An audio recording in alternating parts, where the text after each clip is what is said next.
Hello friends, कैसे हैं आप सब। दोस्तों, वैसे तो साल में बहुत सारी एकादशियाँ आती हैं, लेकिन ज्येष्ठ शुक्ल पक्ष की एकादशी तिथि को निर्जला एकादशी कहा जाता है। धार्मिक शास्त्रों के अनुसार साल की सभी 24 एकादशियों में निर्जला एकादशी का सबसे ज़्यादा महत्व होता है। इस एकादशी व्रत में पानी पीना वर्जित माना जाता है, इसलिए इसे निर्जला एकादशी कहते हैं। इस साल निर्जला एकादशी का व्रत 6 जून को रखा जाएगा। मान्यता है कि इस दिन निर्जला उपवास का पुण्य साल की 24 एकादशी के बराबर होता है। इस व्रत में पानी पीना तो वर्जित होता ही है, इसलिए इसे निर्जला एकादशी कहते हैं। निर्जला एकादशी का व्रत करने से धर्म, अर्थ, काम और मोक्ष की प्राप्ति होती है। इस वर्ष 2025 में निर्जला एकादशी का व्रत 6 जून शुक्रवार को रखा जाएगा। आइए अब जानते हैं निर्जला एकादशी का शुभ मुहूर्त। हिंदू पंचांग के अनुसार एकादशी तिथि की शुरुआत 6 जून को अर्धरात्रि में 2:15 पर होगी और तिथि का समापन 7 जून को सुबह 4:47 पर होगा। उदया तिथि के अनुसार 6 जून को ही निर्जला एकादशी का व्रत रखा जाएगा। आइए जानते हैं निर्जला एकादशी व्रत का पारण का समय। निर्जला एकादशी के पारण का समय 7 जून को दोपहर 1:44 से लेकर शाम 4:31 तक रहेगा। इसमें भगवान विष्णु और लक्ष्मी जी की पूजा करना का विधान है। आइए जानते हैं निर्जला एकादशी की पूजन विधि। निर्जला एकादशी के दिन सुबह उठकर स्नान करें और सूर्य देव को अर्घ्य दें। इसके बाद पीले वस्त्र धारण करें और भगवान विष्णु की पूजा करें। व्रत का संकल्प लें और भगवान विष्णु को पीले फूल, पंचामृत और तुलसी दल अर्पित करें। साथ ही भगवान विष्णु और माँ लक्ष्मी के मंत्रों का जाप करें। व्रत का संकल्प लेने के बाद अगले दिन सूर्य उदय तक जल की एक बूंद भी ग्रहण न करें। इसमें अन्न और फलाहार का भी त्याग करना होगा। अगले दिन यानी द्वादशी तिथि को स्नान करके फिर से श्री हरि की पूजा करने के बाद अन्न और जल ग्रहण करें और व्रत का पारण करें। दोस्तों, निर्जला एकादशी बहुत ही पवित्र एकादशी होती है।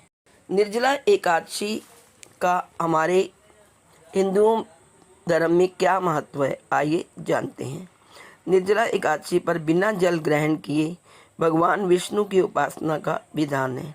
इस व्रत को करने से साल की सभी एकादशियों का फल मिल जाता है।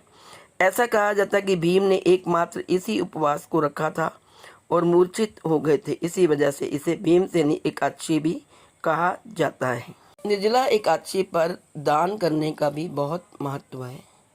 आइए जानते हैं हमें निर्जला एकादशी के दिन किन किन चीज़ों का दान करना चाहिए। दोस्तों, जल दान से बड़ा कोई दान नहीं होता। इस दिन घड़े या सुराही में ठंडा जल भरकर दान करना चाहिए। निर्जला एकादशी के दिन प्याऊ लगवाने से भी बड़ा पुण्य मिलता है। शरबत का दान भी किया जाता है। भीषण गर्मी के इस समय में ज़रूरतमंद लोगों को पंखा, छाता, बिस्तर, खरबूजा और गुड़ दान कर सकते हैं। निर्जला एकादशी पर जरूरतमंद लोगों को अनाज और कपड़ों का दान भी करना चाहिए। इस व्रत के महत्व के बारे में पद्म पुराण में भी लिखा गया है और इसके बारे में महाभारत में भी वर्णन किया गया है। अपनी भूख को काबू न कर पाने वाले भीम ने भी महर्षि वेद व्यास और पितामह से ज्ञान लेकर निर्जला एकादशी का व्रत रखा था। निर्जला एकादशी का व्रत होता है बहुत कठोर। निर्जला एकादशी का व्रत कठिन होता है और यह तपस्या के समान माना जाता है, क्योंकि ज्येष्ठ की गर्मी में जब गला सूखने लगता है तो भी इस व्रत को करने वाले पानी नहीं पीते। इतने बड़े और पुण्य दिन में यदि आप कोई दान पुण्य करते हैं तो उसका कई गुना फल मिलता है, जिससे सुख समृद्धि के दरवाजे खुल जाते हैं। दोस्तों, निर्जला एकादशी पर लोग बहुत सारी शरबत की छबीलें लगाते हैं और शरबत दान करते हैं, लस्सी दान करते हैं और एक एक सप्ताह पहले इनकी तैयारी शुरू हो जाती है। गुरुद्वारे में, मंदिरों के बाहर लस्सियाँ और शरबत की छबीलें लगाई जाती हैं और राह चलते लोगों को शरबत पिलाया जाता है।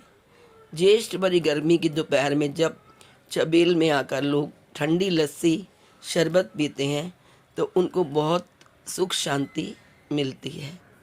तो इस दिन जल का दान करना बहुत ही महत्वपूर्ण और पुण्यकारी माना गया है। निर्जला एकादशी न केवल कठिन तप का प्रतीक है, बल्कि यह जीवन में धैर्य, त्याग तथा आस्था के गहन भाव को जागृत करती है।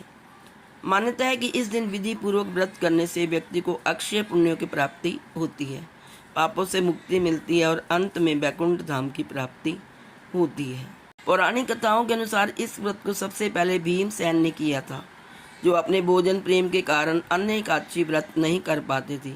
लेकिन जब उन्होंने इस निर्जला व्रत का पालन किया तो उन्हें वर्ष भर की सभी एकादशियों के बराबर फल की प्राप्ति हुई। इसलिए इस व्रत को भीमसेनी एकादशी भी कहा जाता है। निर्जला एकादशी का व्रत का मूल उद्देश्य इंद्रियों पर संयम और ईश्वर के प्रति पूर्ण समर्पण है। जो व्यक्ति साल भर की एकादशियां नहीं कर पाती, वे सिर्फ इस एक निर्जला एकादशी को पूरा करके पुण्य अर्जित कर सकते हैं। इसलिए इसे महा एकादशी भी कहा जाता है। निर्जला एकादशी को साल की सबसे कठिन और पुण्यदायी एकादशी माना जाता है। ऐसा माना जाता है कि इस एकादशी को करने से व्यक्ति की वर्ष भर की 24 एकादशियों का पुण्य फल प्राप्त होता है। इस व्रत के प्रभाव से व्यक्ति को मृत्यु के बाद विष्णु लोक की प्राप्ति होती है। इसके अलावा यह व्रत मानसिक और शारीरिक शुद्धि के लिए भी लाभकारी माना गया है। निर्जला व्रत क्यों करना चाहिए, क्या है इसके लाभ, आइए जानते हैं। सभी एकादशियों का पुण्य इस एकादशी के व्रत से वर्ष भर की सभी एकादशियों के व्रत के समान पुण्य फल प्राप्त होता है। दूसरे, पापों का नाश होता है। इस दिन भगवान विष्णु की आराधना करने से समस्त पाप नष्ट हो जाते हैं। नंबर 3, मोक्ष की प्राप्ति होती है। निर्जला व्रत करने से व्यक्ति को विष्णु लोक में स्थान मिलता है। नंबर 4, शारीरिक और मानसिक शुद्धि होती है। यह व्रत मन को शुद्ध करने और संयम रखने की प्रेरणा देता है। नंबर 5, दान का महत्व। इस दिन जरूरतमंदों को अन्न, वस्त्र और जल का दान करने से भी पुण्य प्राप्ति होती है। तो दोस्तों, ये थी संपूर्ण जानकारी निर्जला एकादशी व्रत की, जो कि इस साल 2025 में 6 जून को मनाया जा रहा है। तो आप सबको मेरी तरफ से निर्जला एकादशी की हार्दिक शुभकामनाएं। भगवान विष्णु और महालक्ष्मी आपके जीवन में हमेशा सुख और समृद्धि प्रदान करें। आज इस वीडियो में इतना ही। यदि आपको वीडियो अच्छी लगे तो please like, share and subscribe. Thank you so much.